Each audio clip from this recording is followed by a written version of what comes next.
Hey YouTube, welcome back to Universe X. This is Chris, and I would like to actually come at you guys today with a quick little video about some cards that I may have looked over before and just kind of been like, meh. One of them at least is not in this criteria, but the other ones were. And after doing a lot of testing, I found that they're actually really fun cards to use. Fun and impactful, I think. So let's get right into it. Before I start going on the cards, I'd like to ask everybody just to like, comment, subscribe. Template looks a little new, spruced it up a little bit. Follow me on Instagram, on Twitter. I'm going to be posting a lot more on Instagram, but Twitter is much more of games like Legends and Dragon Ball, Dokkan, stuff like that. But I would definitely just like to be able to put out more stuff, kind of have a good old time. So the title of this video is called Low Key Fire. Just some cards that seem really low impact, but I don't think they actually are. And we're just gonna start jumping right into them. The first card I actually like to get into is Bulma from the Sidelines. 1-drop in red. And this one says when you play this card, if there is a sand card in play in your battle area, draw 2 cards, then choose 2 cards from your hand and place them into your drop area. So let us get right into it. This card is a very powerful looting effect. And looting, if you play Magic the Gathering, is when you draw 2, you drop 2, you draw 1, you drop 1, you're still seeing the cards in your deck, but it's not exactly a plus, you know, because you'll play a card, usually the looting will break even on the cards that you lost and saw and whatnot, but actually usually it's a -1, but you see more cards through your deck. So Bulma is a great example of this. For 1 energy and accompanying sand on your battlefield, she'll draw 2, drop 2. This feels overwhelm. This sees more cards in your deck. If you're speeding towards specific cards, or you have a consistent deck of 4s, this card will help the consistency by a great amount. Moreover, when you mix a deck that has a lot of sands, and the need to have a graveyard for mass sand, you'll find that this card is actually almost exactly what you need to shore up consistency. You've got 3 Champas in hand, you only need 2. Play this card.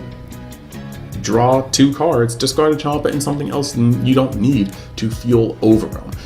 With mass sand in particular, you will always have a sand on board, whether you just slam down a mass sand, whether you played a Time Patrol Trunks, whether you played a Ravager Vegeta, whether you have played an Intensifying Trunks, whether you just played a Kaba, you will always have a sand to play this for. And when you're only operating off of 2 to 3 to 4 energy, this 1-drop slot is very good for that. So Mass Sand has a built-in home for this card already, but even past that, any deck that you can fit red in that needs to build that overwhelm, or that maybe, who knows in the future what effects we'll get. This is a great card for sparking too. Reach your pieces, draw it. Even in the human sparking deck, it's a great card, you know?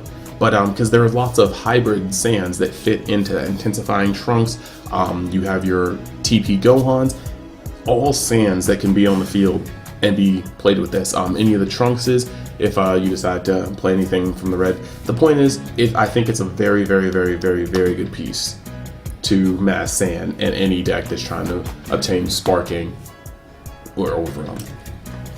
The next one I want to talk about. Now, I said this card was going to be good. I personally like it. I don't think our format is slow enough for it yet. But in some matches, it's actually been super fun. And I'm not saying it's going to find its way into Janemba, but I think that even in the sideboard for Janemba, it's not a bad card whatsoever. If you ever see this card versus, per se, Shinron Veggies, or Namekians if they're below, any deck that goes wide, this card's actually pretty wonderful. Vegeta, Penitent Martyr. Auto sparking 3. At the end of your turn, place this card in its owner's drop area, then choose all of your opponent's battle cards and return them to their owner's hands. This card is a 3 energy stall tactic, and I don't think that it could be any better. It's 20, so it can poke for a damage before it goes in like this, especially if you're not fearing Revenge or any of the extra cards that could pop it on swing, or you're not facing Broly. But this card is great. Being on a 3-drop, you can get to it before you would die in most cases. Only being 2 blue means you could splash into plenty of other colors and still have the 2 blue to play it. And Also being blue, you have access to things like Sensu Beans to play it and, you know, maybe not tap out even on turn 4, leave more than just one energy open. There's a bunch of good things about this card, but its particular place is to stop wide aggro. And if a token deck ever comes up, this card will be the end all be all of that anti-token deck, because you will just, there's plenty of cards that kill tokens, but this guy can also put anything back that doesn't have barrier, and that's something that should not be ignored. The next card I was going to talk about are Ties That Bind Ba. Now I understand to a lot of people this isn't exactly a sleeper, but there are a lot of people that may see this card as a sleeper. You may know that Broly, the 1-drop from the new Broly deck, when it comes into play, you take 2 life mandatory. When it leaves play, you can choose 1 or 2. There is never an option for 0. So late game, it gets incredibly hard or downright impossible to play Broly on the field with the intent of leveling him up to the next Broly. That is where Ba comes in. Place this card in the owner's drop area, choose up to 1 Broly BR card with an energy cost of 1 in your drop area, and play it. Okay, so this dude is always going to be able to play himself for 1, tribute himself, play Broly. You don't take 2 life, leaving you to be able to just take 1 life when you get it off the field. It's probably the shortest explanation I have here, but you cannot deny the importance of this card. It's actually just monumental to the deck, and if you're not playing at least 3, either you never plan to ever have your original plan screwed up, or you're just not going to go far with the deck. I'm sorry. So, moving past that, the last card I want to talk about. He's simple. He's essentially a card you've already seen, but the important part is the color, okay? When you play this card, look at up to 3 cards from the top of your deck, choose up to 1 yellow sand card amongst them, and add them to your hand, then shuffle your deck. Okay, so we already had a Trunks that did this, okay? We did, and that's cool.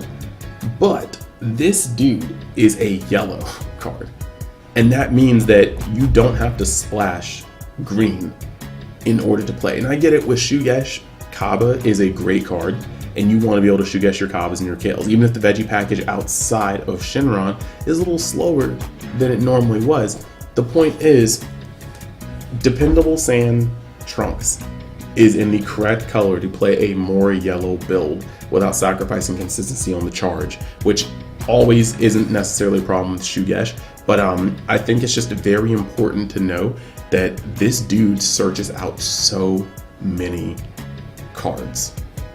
It's not even funny. He searches out Shugesh, he searches out the Goku Super Combo, he searches out the any of these yellow sand cards, both from this set, Revival of Frieza. If you decide to just splash him in randomly in the lineage decks, he searches out the pieces that you can't search off of Hope. So it's just, this dude is very subtle because he's not busted, he's not broken, but his color being the color it is allows him to slide into spaces that the other Trunks could not.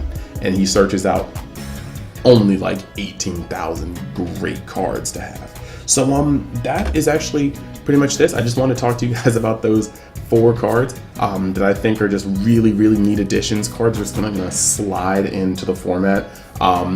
Maybe not now, maybe not in a month or 2, but there's gonna be some decks that I guarantee you will come through. Well, the Ba one is definitely able to be foreseen.